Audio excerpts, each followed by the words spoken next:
इस वीडियो को देखने के बाद आप Amazon से पावर रैक कभी भी नहीं खरीदेंगे बिकॉज इन दिस वीडियो में आपको बताने जा रहा हूँ कि कौन से ऐसी चीज़ें हैं that you need to look out for when buying a good quality power rack. Okay, so the first two most important things are number one, hole spacing. मतलब सरल भाषा में कि एक होल और दूसरे होल का डिस्टेंस क्यों है।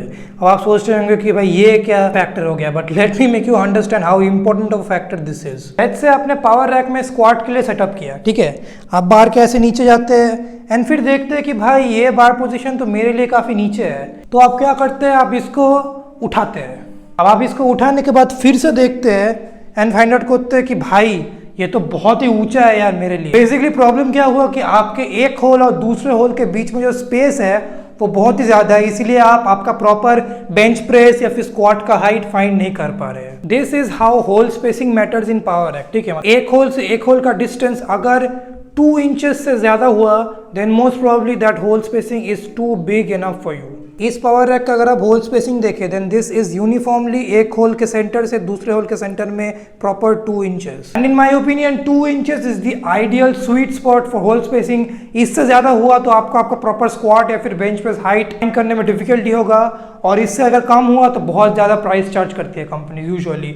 अगर आपके पावर रैक में कितना होल स्पेसिंग है वो कंपनी मेंशन नहीं कर रही है तो बस समझ लो कि बहुत ज़्यादा होल स्पेसिंग है and that is not ideal for buying. Next most important factor is कि आपके पावर रैक कितने गॉज के पाइप का बना है या फिर एंड आपका पावर रैक कितना मोटा या फिर पतला है। For example this power rack from a company called Cees Fitness, ये आपका 11 गॉज स्टील से बना है और इसका जो थिकनेस है that is 2 inches by 2 inches. अगर आपको कुछ भी समझ नहीं है, आई कंप्लीटली अंडरस्टैंड। गॉज का सिंपल मतलब है कि ये मेटल और या फिर स्टील अपराइट्स कितने मोटे हैं अंदर से। जितना कम गॉज होगा, लेट्स से 8, 7, 9, 10, 11, जितना कम गॉज होगा उतना ज़्यादा आपका पावर रैक मोटा और स्टेबल होगा, और जितना ज़्यादा गॉज होगा 13, 14, 15, 16 उतना आपका पावर रैक पतला होगा और will not be stable. The ideal power rack gauge to use in my opinion is 11 gauge और 12 gauge because that is the absolute right amount of thickness जो पावर रैक के लिए जरूरी होता है। अगर आपका पावर रैक का कंपनी कितना गॉज स्टील यूज कर रहा है वो मेंशन नहीं कर रहा है देन समझ लो कि वो 11 गॉज या फिर 12 गॉज स्टील नहीं है, 14, 15, 16 गॉज स्टील भी यूज कर सकते हैं वो लोग। And in term of thickness की पावर रैक कितना थिक है, this is a 2 inch by 2 inch thick power rack. 2 inch से नीचे आपको बिल्कुल नहीं जाना बिकॉज आई थिंक 2 इंच से नीचे अगर आप जा रहे हैं तो पावर रैक कुछ ज्यादा ही फ्लिम्जी हो जाएगा, स्टेबल नहीं होगा। 2 inch by 2 inch is good enough. Best is 3 inch by 3 inch, but of course ये 3 इंच बाई 3 इंच that is way more expensive than this, इससे 3 to 4 टाइम ज्यादा एक्सपेंसिव है। The next factor is in regarding to pull up bar, मतलब आपका power rack में एक multi grip pull up bar मिल रहा है कि नहीं या फिर एक सिंपल स्ट्रेट पुल अप बार मिल रहा है। अगर आपके पावर रैक में सिर्फ ऐसा एक स्ट्रेट पुल अप बार मिल रहा है और ऐसा एक multi grip pull up bar नहीं मिल रहा, I don't think it's a good thing यार, बिकॉज पावर रैक में आप multi grip pull up bar आराम से घुसा सकते हैं, राइट। स्क्वाट रैक में multi grip pull up bar लगाने का जगह नहीं होता, of course it is difficult to fit a multi grip pull up bar in a squat rack, but power rack में due to this cross members आप आराम से एक multi grip pull up bar लगा सकते हैं। तो पावर रैक में एक multi grip pull up bar जरूर होना चाहिए बिकॉज यार multi grip pull up bar में आप बहुत सारे ग्रिप्स कर सकते हो यार। You can do semi slanted chin ups, आप ऐसे न्यूट्रल ग्रिप्स कर सकते हैं। आप अगर इस तरफ रोल कर जाए then you can do semi slanted pull ups and of course आप यहाँ पे नॉर्मल पुल अप्स तो कर ही सकते हैं। तो with a multi grip pull up bar like this आपको बहुत सारे पुल अप के वेरिएशंस के ऑप्शंस मिलते हैं। Particularly in this power rack यहाँ पे आपको 5 डिफरेंट पुल अप का ग्रिप्स मिलता है which in my opinion it's a very good thing. ऐसे ही होम जिम में आपके exercise variations as compared to normal gym कम हो जाते हैं, तो आपको ऑफकोर्स ऐसा कुछ लेना चाहिए जिसपे आप मैक्सिमाइज कर सके आपके एक्सरसाइज वेरिएशन को। The next thing to look for in a power rack is of course safety spotters. अभी this safety spotters is a style called pin and pipe, मतलब आप देखिए ऐसे, मतलब ये एक पाइप है जिसके अंदर से एक पिन चला जाता है एंड दिस इज हाउ अगर आप स्क्वाट या फिर बेंच प्रेस फेल करते हैं तो आप इन पे गिरा देते हैं एंड आप बच जाते हैं, मरते नहीं है। Safety spotters in my opinion are a must for every rack, ठीक है।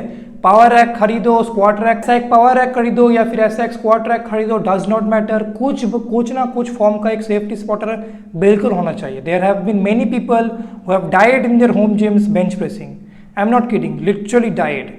इसलिए make sure to get this safety spotters, they will save your life one day. But इसमें भी कंपनीज कैसे कॉस्ट कटिंग करती है मैं आपको दिखाता हूँ। तो अमेजोन पे आपने ऐसे बहुत सारे पावर रैक देखे होंगे जहाँ पे सिर्फ ये पिन होता है बट ऐसे ऊपर का एक पाइप नहीं होता। मतलब ये जो पाइप है ये वो लोग नहीं देते। अब पाइप बिल्कुल आपको ज़रूरत है because this does increase the weight loading capacity of a power rack and सिर्फ पिन देना is a very poor casting in my opinion. तुम ही मेरे को बताओ, will this be able to hold more weight और both of this together will be able to hold more weight like here. इसलिए मैं बोलता हूँ यार कि कम दाम में पावर रैक खरीदना बंद करो। And the final thing that is very important in a power rack is आपके जो जे हुक्स है उसके ऊपर एक ऐसा UHMW प्लास्टिक का लाइनिंग है कि नहीं। Let me tell you why this is so important. तो बेसिकली एक UHMW प्लास्टिक क्या करता है, आप साइड से ठीक से देखिए, this is the metal part, this is the UHMW plastic part, ठीक है। आपका बारबेल मेटल का होता है। तो what this UHMW does is कि आपके बारबेल को डायरेक्टली जे कप्स के साथ रब होने नहीं देता, एक ऐसा प्लास्टिक का लेयर देता है जिससे आपका बारबेल का जो नर्लिंग है ये बिल्कुल प्रोटेक्टेड रहता है एंड ये एकदम खराब नहीं होता। The UHMW plastic does get wear off with time but at least आपका बारबेल तो खराब नहीं हो रहा है यार। The last power rack buying tip जो मैं आपको देना चाहूँगा इज कि 20,000 के नीचे एक पावर रैक बिल्कुल भी मत खरीदो यार। आई एम सॉरी बट 20,000 के नीचे आपको एक proper strong heavy duty power rack, और मैंने जो आज सब कुछ जो फैक्टर्स डिसाइड किया वो सब दिमाग में रखते हुए आपको 20,000 के नीचे एक पावर रैक नहीं मिलेगा।